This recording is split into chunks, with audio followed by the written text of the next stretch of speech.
every now and then I like to go off the beaten path. And this time I was visiting mom and dad.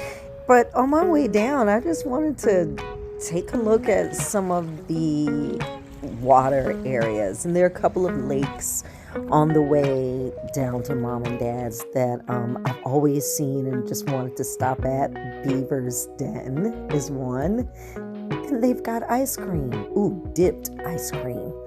I'll bet they have butter pecan. So I'm off on a little bit of a journey. I've got my butter pecan ice cream in hand and the lake's this way.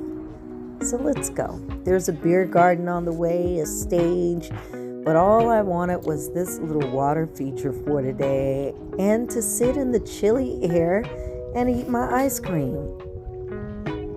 Along the shore, there are a few seashells, which is kind of cute to prevent erosion. But such a peaceful and cheap way to spend a great weekend.